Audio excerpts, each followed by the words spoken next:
Or will we throw a wrench in the gears as we shout no mas no more? Will we pray for the dead and fight like hell for the living? Stand up on our feet or die in slavery? Is there somebody here whose life is not worth giving? Who's it gonna be if it isn't you and me? Sounding good. Hello, my name is Chris Lugo. I am the Green Party of Tennessee candidate for United States Senate. I'm running for the U.S. Senate for many reasons, but one of the most important ones is that I believe that now is the time for a Department of Peace. The war in Iraq has been a foreign policy disaster. What this administration has done is impeachable, it is immoral, and it is criminal. As a candidate for office, one of my first priorities will be to end the war and to bring the troops home now. It is also time for us to face what we have done. Unfortunately, the Democrats have been complicit in this war as well. The Democrats have voted for every expenditure that the President has requested. In addition, the Democrats voted for the Military Commissions Act, they voted for torture, and their own passive sanctioning of the war is in part responsible for this tremendous foreign policy fiasco. There is the appearance of democracy, and there is the appearance of one vote, one man, open politics, but it's not that way, because the people who are in these positions, they are in those positions to stay, and they are with the Democratic Party and the Republican Party, and they are both these two parties together will actually form a one party with two heads, and the control is done not just by the political party but also by the media. The media is a major part in the control of the politics of this country, and the independents are excluded. Our congressman here, his name is Bob Clement. No, Jim Cooper. Jim Cooper. Right before this last election, November 2006, he told me that if we win this election, Maurice, if the Democrats become a majority, then they're going to be issuing the subpoenas to start hearings on the war and the lies that George Bush and his company, Dick Cheney and the others, committed in this country. Sure. And right after the election, they do nothing. The impeachment did not take place, and the war hearings did not take place. Unfortunately, since the Bush administration, we've had a first strike foreign policy option, which I would seek to reverse in federal office. The international trade agreements, which are called free trade agreements, have been devastating to the U.S. economy, and they've been devastating to the working class around the world. The North American Free Trade Agreement, the Free Trade Area of the Americas, and the Central American Free Trade Agreement. These are treaties which were signed during the Clinton administration and during the Bush administration, which were basically designed to exploit the workers in the developing world and in China, and also put our own union workers out of employment. The United States should support fair trade policies where they can, but not free trade policies which only benefit wealthy corporations and their investors. So if I'm elected to Washington, D.C., I promise that I will work to withdraw the United States from treaties of obligation. Healthcare is a human right. It's a right which most of the developing world has extended to its citizens. But in the United States, we've chosen to leave millions without.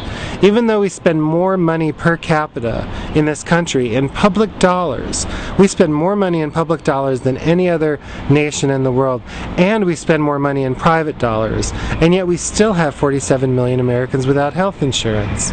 I believe there is a solution to this crisis, and it's a single-payer healthcare system. One trip to the emergency room could end them up in the streets, living homeless. They could lose their house, their entire life savings.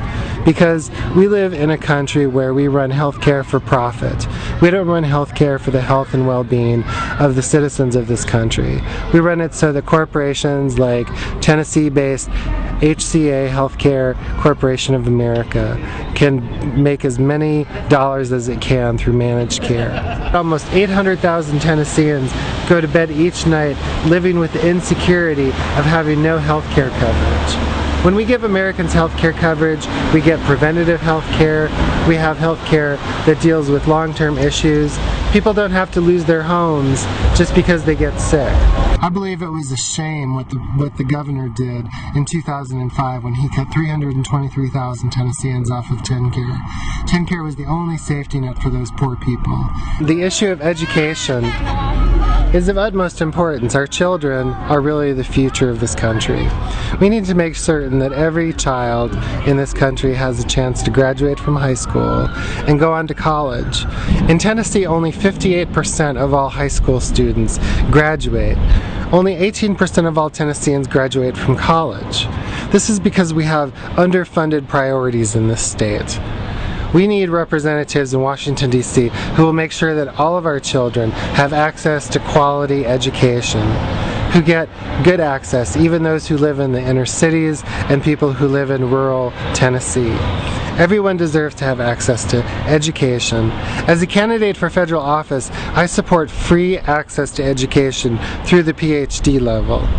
I believe that education is one of the most important priorities that we can pass on to future generations.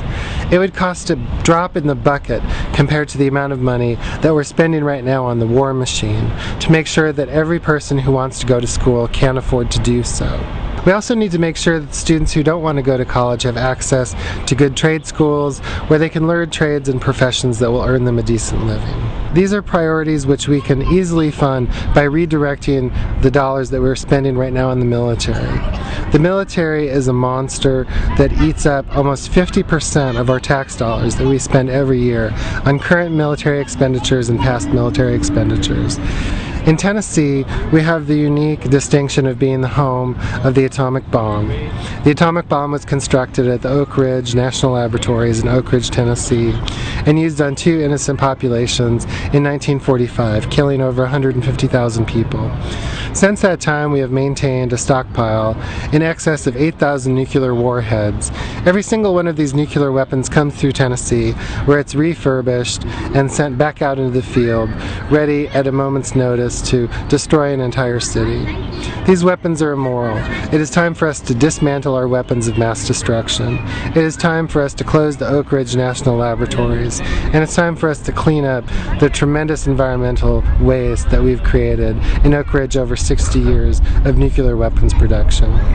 I thank you for listening to this message. I hope you'll visit my website at www.chrisforsenate.org and take a look at my platforms. Will we raise our voice to the madness? Rise up, lock down, stand fast. Will we pray for the dead and fight like hell for the living? Stand up on our feet. Stand up on our feet or die in slavery. Is there somebody here whose life is not worth giving? Who's it gonna be if it isn't you and me? Let's do it one more time. Will we pray for the dead and fight like hell for the living? Stand up on our feet or die in slavery. Is there somebody here whose life is not worth giving? Who's it gonna be if it isn't you and me? Who's it gonna be if it isn't you and me? Peace belongs to all of us, so let's make it a part of our children's future, both at home and in the federal government. Thank you very much. I'm Chris Lugo. I'm a candidate for United States Senate from Tennessee. Mobile Broadcast News.